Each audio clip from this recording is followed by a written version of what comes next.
লক্ষ্মীর ভান্ডার প্রকল্পে এবার আর 1,000 টাকা নয়, 3,000 টাকা মহিলাদের ব্যাংক অ্যাকাউন্টে ঢুকবে, এরকমটাই শোনা যাচ্ছে। আপনারা নিশ্চয়ই ইতিমধ্যে বহু জায়গাতে দেখেও নিয়েছেন, সমাজ মাধ্যমে, কোনো খবরের চ্যানেলে হোক, ফেসবুক বা ইউটিউব যেখানেই বলুন না কেন, যে রাজ্যের মহিলাদের যারা লক্ষ্মীর ভান্ডার এই মুহূর্তে পান তারা আর 1,000 টাকা বা 1,200 টাকা নয়, সরাসরি 3,000 টাকা তাদের ব্যাংক অ্যাকাউন্টে ঢুকবে। যারা এই মুহূর্তে জেনারেল ক্যাটাগরিতে রয়েছেন তারা পান 1,000 টাকা, আর যারা তফসিলি উপজাতি তারা পান 1,200 টাকা। আর এই অ্যামাউন্টটা নাকি এবার ডাবল হয়ে যাচ্ছে, মানে ডাবলেরও বেশি হয়ে যাচ্ছে, 1,000 টাকা থেকে সরাসরি 3,000 টাকা। ভাবলাম যে একটু ক্ল্যারিফাই করার দরকার রয়েছে। আর মোটামুটি ঘাটাঘাটির পর অন্তত আমি ব্যক্তিগতভাবে যা ইনফরমেশন পেলাম তাতে সরকারি কোনো রকম নোটিফিকেশন জারি করা হয়নি যে লক্ষ্মীর ভান্ডার এবার 3,000 টাকা করে মহিলাদের ব্যাংক অ্যাকাউন্টে দেওয়া হবে। এর মধ্যে দুটো গুরুত্বপূর্ণ বিষয় রয়েছে।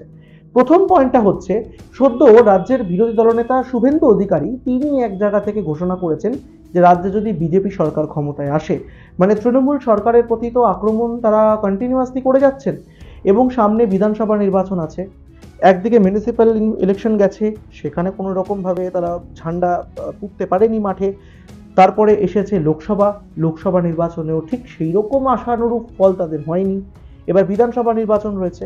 আর এই বিধানসভা নির্বাচনটা যদি হাত থেকে ফসকে যায় তাহলে কিন্তু যথেষ্ট খারাপ অবস্থা হবে বিজেপি, মানে একেবারে নাক কেটে যাওয়ার থেকেও বড় বিষয়।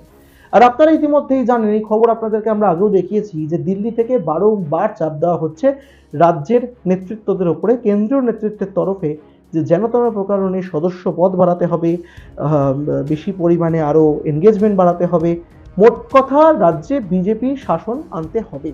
আর এইটা নিয়ে রীতিমতন কালঘাম অবস্থায় পড়ে গিয়েছিলেন একসময় শুভেন্দু অধিকারী থেকে শুরু করে দিলীপ ঘোষ, সুকান্ত মজুমদার, এরকম আরো অনেক নেতা প্রমুখ।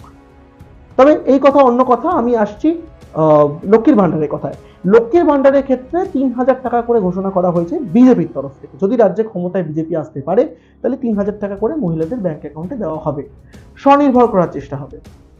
আর এর মধ্যে দ্বিতীয় পয়েন্ট যেটা সবচেয়ে গুরুত্বপূর্ণ, যে প্রশ্নটা অন্তত আমি রাখার চেষ্টা করব, এবং এটা চাইবো যে আপনারা আপনাদের মূল্যবান মতামত আমাদের কমেন্ট করে জানাবেন।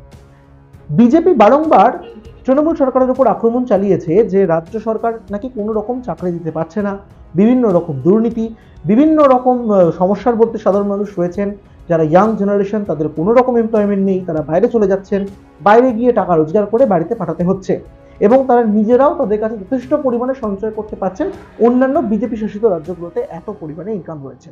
তাই স্বাভাবিক যে এ রাজ্যে যদি তৃণমূল সরকার ক্ষমতায় থেকেও কিছু না করতে পারে তাহলে তার পরিবর্তে মানুষ বিজেপিকে ক্ষমতায় নিয়ে আসুক। এই সমস্ত কিছু যখন বলা হচ্ছে তখন কেন তারা এসে 3,000 টাকার কথা বলছেন? রাজ্যে এই মুহূর্তে এমপ্লয়মেন্ট কি সত্যি খুব কম, যেটা বিজেপি দাবি করছে? রাজ্যে কি চাকরি বাকরি সত্যিই নেই? মানে সাধারণ মানুষের খুব অবস্থা খারাপ, বিশেষত যারা নতুন জেনারেশন সদ্য কলেজ ইউনিভার্সিটি পাশ করে বাইরে বেরোচ্ছে, বেরিয়ে দেখছে রাজ্যে কোনো রকম চাকরির কোনো সুযোগই নেই, তাই জন্য তাদেরকে অর্ধেক বসে থাকতে হচ্ছে, অর্ধেক আবার বাইরে চলে যাচ্ছেন যারা পাচ্ছেন, আর যারা পাচ্ছেন না তারা এই মুহূর্তে রাজ্যেই বসে রয়েছেন, তাদের হাতে এই মুহূর্তে কিচ্ছু নেই। আর এই সব কিছুর মধ্যে দাঁড়িয়ে যদি এই আক্রমণটাই বারবার করা হয়ে থাকে বিজেপির তরফে, তাহলে কেন লক্ষ্মীর ভান্ডারকে ডাবল করার উদ্দেশ্য হচ্ছে? এই মুহূর্তে 1,000-1,200 টাকা যেটাই তৃণমূল সরকার দিয়ে থাকুক না কেন, তাহলে সেটাকে উঠিয়ে দিয়ে কেন মহিলাদের এমপ্লয়মেন্টের দিকে নজর দেওয়া হচ্ছে না?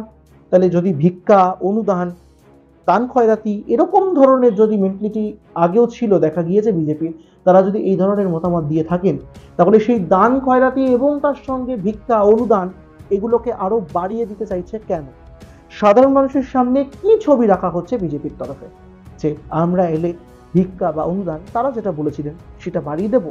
সেই ক্ষেত্রে তো এমপ্লয়মেন্টের কথা বলা উচিত ছিল।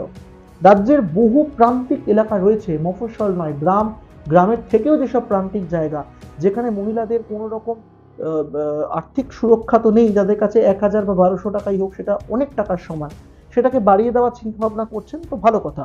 তাহলে আক্রমণগুলো কেন করা হয়েছিল? ইদার আক্রমণ করা হতো, নয়তো এমপ্লয়মেন্ট জেনারেট করা হতো মহিলাদের জন্য বা ছেলেদের জন্য। তাহলে সেইটা না করে কেন আক্রমণ করা হচ্ছে? আক্রমণ করা হয়ে থাকলে কেন তারা লক্ষ্মীর ভান্ডারকেও বাড়িয়ে দেওয়ার চিন্তা ভাবনা করছে? এই দুটো পয়েন্ট অন্তত আমি বুঝতে পারছি না। আপনারা যদি মনে করেন এই নিয়ে কিছু, অবশ্যই আমাদেরকে কমেন্টে জানাতে ভুলবেন না আপনাদের মূল্যবান মতামত।